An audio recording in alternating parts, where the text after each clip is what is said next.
வீரன் வெறிகொண்ட வேங்கை போல் அங்கும் இங்கும் அலைந்து கொண்டிருந்தார்.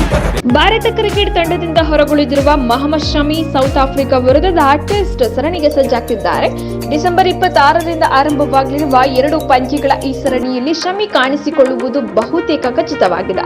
ಭಾರತೀಯ ಕ್ರಿಕೆಟ್ ನಿಯಂತ್ರಣ ಮಂಡಳಿ ಟೀಂ ಇಂಡಿಯಾ ವೇಗಿ ಮೊಹಮ್ಮದ್ ಶಮಿ ಅವರ ಹೆಸರನ್ನ ಪ್ರತಿಷ್ಠಿತ ಅರ್ಜುನ ಪ್ರಶಸ್ತಿಗೆ ನಾಮನಿರ್ದೇಶನ ಮಾಡಲಾಗಿದೆ ಎಂದು ವರದಿಯಾಗಿದೆ. ಇತ್ತೀಚೆಗಷ್ಟೇ ಮುಗಿದ ಏಕದಿನ ವಿಶ್ವಕಪ್ನಲ್ಲಿ ಅದ್ಭುತ ಪ್ರದರ್ಶನ ನೀಡಿದ ಮೊಹಮ್ಮದ್ ಶಮಿ ಒಟ್ಟು 24 ವಿಕೆಟ್ ಕಬಳಿಸಿದರು. ಈ ಮೂಲಕ ಟೀಂ ಇಂಡಿಯಾ ಫೈನಲ್ಗೆ ಪ್ರವೇಶಿಸುವಲ್ಲಿ ಪ್ರಮುಖ ಪಾತ್ರ ವಹಿಸಿದರು ಶಮಿ. ಇದೇ ಕಾರಣದಿಂದಾಗಿ ಇದೀಗ ಬಿಸಿಸಿಐ ದೇಶದ ಅತ್ಯುನ್ನತ ಕ್ರೀಡಾ ಪ್ರಶಸ್ತಿಗೆ ಶಮಿಯ ಹೆಸರನ್ನು ಶಿಫಾರಸು ಮಾಡಿದೆ ಎಂದು ವರದಿಯಲ್ಲಿ ತಿಳಿಸಲಾಗಿದೆ. ಸಚಿವಾಲಯದ ಮೂಲಗಳನ್ನು ಉಲ್ಲೇಖಿಸಿ ವರದಿಯ ಪ್ರಕಾರ ದೇಶದ 2ನೇ ಅತ್ಯುನ್ನತ ಕ್ರೀಡಾ ಗೌರವಕ್ಕೆ ನಾಮನಿರ್ದೇಶನಗೊಂಡವರ ಪಟ್ಟಿಯಲ್ಲಿ ಶಮಿ ಹೆಸರು ಇರಲಿಲ್ಲ. ಇದೀಗ ಮೊದಲ ಪಟ್ಟಿಯಲ್ಲಿ ಕಾಣಿಸಿಕೊಳ್ಳದ ಟೀಂ ಇಂಡಿಯಾದ ವೇಗಿಯ ಹೆಸರು ಪರಿಗಣಿಸಲು ಬಿಸಿಸಿಐ ಕ್ರೀಡಾ ಸಚಿವಾಲಯಕ್ಕೆ ವಿಶೇಷ ವಿನಂತಿಯನ್ನ ಮಾಡಿದೆ.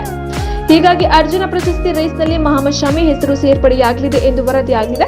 ಈ ಬಾರಿಯ ವಿಶ್ವಕಪ್ನಲ್ಲಿ ಟೀಂ ಇಂಡಿಯಾ ಪರ ಮೊಹಮ್ಮದ್ ಶಮಿ ಕೇವಲ 7 ಪಂದ್ಯಗಳನ್ನಾಡಿದ್ದರು. ಈ ವೇಳೆ 10.70 ಸರಾಸರಿಯಲ್ಲಿ ಒಟ್ಟು 24 ವಿಕೆಟ್ ಕಬಳಿಸಿದರು. ಈ ಮೂಲಕ ಟೂರ್ನಿಯಲ್ಲಿ ಅತಿ ಹೆಚ್ಚು ವಿಕೆಟ್ ಪಡೆದ ಬೌಲರ್ ಆಗಿ ಹೊರಹೊಮ್ಮಿದರು ಶಮಿ. ಈ ಅಮೋಘ ಪ್ರದರ್ಶನದ ಫಲವಾಗಿ ಇದೀಗ ದೇಶದ ಪ್ರತಿಷ್ಠಿತ ಕ್ರೀಡಾ ಗೌರವ ಅರ್ಜುನ ಪ್ರಶಸ್ತಿಗೆ ಶಮಿಯ ಹೆಸರು ಶಿಫಾರಸು ಮಾಡಲಾಗಿದೆ. ಸದ್ಯ ಟೀಂ ಇಂಡಿಯಾದಿಂದ ಹೊರಗುಳಿದಿರುವ ಮೊಹಮ್ಮದ್ ಶಮಿ ಸೌತ್ ಆಫ್ರಿಕಾ ವಿರುದ್ಧದ ಟೆಸ್ಟ್ ಸರಣಿಗೆ ಸಜ್ಜಾಗ್ತಿದ್ದಾರೆ. ಡಿಸೆಂಬರ್ 26ರಿಂದ ಆರಂಭವಾಗಲಿರುವ 2 ಪಂದ್ಯಗಳ ಈ ಸರಣಿಯಲ್ಲಿ ಶಮಿ ಕಾಣಿಸಿಕೊಳ್ಳುವುದು ಬಹುತೇಕ ಖಚಿತವಾಗಿದೆ. ಅಂದರೆ ಏಕದಿನ ವಿಶ್ವಕಪ್ ಬಳಿಕ ಮೊಹಮ್ಮದ್ ಶಮಿ, ವಿರಾಟ್ ಕೊಹ್ಲಿ ಹಾಗೂ ರೋಹಿತ್ ಶರ್ಮಾ ಸೌತ್ ಆಫ್ರಿಕಾ ವಿರುದ್ಧದ ಟೆಸ್ಟ್ ಸರಣಿಯೊಂದಿಗೆ ಕಮ್ಬ್ಯಾಕ್ ಮಾಡಲಿದ್ದಾರೆ.